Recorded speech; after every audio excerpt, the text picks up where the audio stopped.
Producer Arshad Adnan নিশ্চয়ই এই কথাটা কখনো অস্বীকার করবেন না যে উইদাউট মেগাস্টার শাকিব খান প্রিয়তমা হতো না। প্রিয়তমা সিনেমাটা হয়তো হতো, কিন্তু এই পরিমাণ ব্যাপ্তি হতো না। মাত্র 2.5 কোটি টাকা বাজেটের নির্মিত একটি সিনেমা, 42 কোটি টাকা প্লাস বক্স অফিস কালেকশন, এটা মেগাস্টার শাকিব খান ছাড়া জাস্ট অসম্ভব। অসম্ভব মানে জাস্ট অসম্ভব। হ্যালো এভরিওয়ান, আমি পৌশালী চলে এলাম আরও একটা নতুন ভিডিও নিয়ে। আশা করছি তোমরা প্রত্যেকেই খুব ভালো আছো। বিনোদন কর্চার তরফ থেকে একটা দারুণ খবর পেলাম। সেটা হচ্ছে আরশাদ আদনান একটা প্রচণ্ড ভালো, মানে একটা এমন জায়গা থেকে অ্যাওয়ার্ড পেতে চলেছেন যেটা একজন প্রডিউসার হিসেবে বিরাট বড় একটা সাকসেস, এবং সেই সাকসেসটা প্রিয়তমা থেকে তার কাছে এলো, প্রিয়তমা সিনেমার জন্য। তো এই বিষয়টা চট করে আমরা একবার দেখে ফেলি, চলো একদম দেরি না করে ভিডিওটা শুরু করা যাক। নিউ ইয়র্কে এবার প্রথমবারের মতো বসছে new York Bangla film festival. New ইয়র্কে এবার প্রথমবারের জন্য বসছে new York Bangla film festival.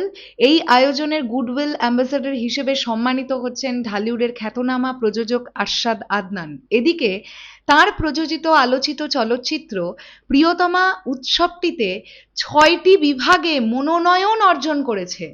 6টা আলাদা আলাদা সেকশনে নমিনেশন পেয়েছে প্রিয়তমা, যেটা আমরা জানতে পারলাম।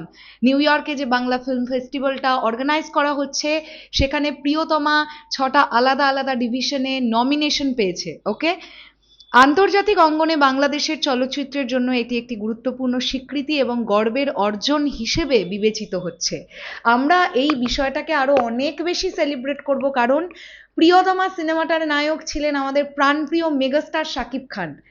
আমরা কেউ ভুলিনি, স্পেশালি লাস্ট 10 থেকে 15 মিনিট এই সিনেমাটার মেগাস্টার শাকিব খানের সেই বৃদ্ধ লুক, সেই যে একটা বেড়া এরকম করে বেরিয়ে আসা, বেড়াটাকে সরিয়ে সূর্যের কিরণটা চোখের মধ্যে পড়ছে বলে তার যে অভিনয়, তারপরে বেরিয়ে এসে তার স্ত্রীর কবরের পাশে বসে তার যে কষ্ট, এবং যেভাবে সিনেমাটাকে শেষ করা হয় তার সঙ্গে সঙ্গে ঈশ্বর গানের ব্যাকগ্রাউন্ড স্কোর, ও মাই গড, জাস্ট আলাদাই একটা ব্যাপার ছিল, আলাদাই একটা ব্যাপার ছিল।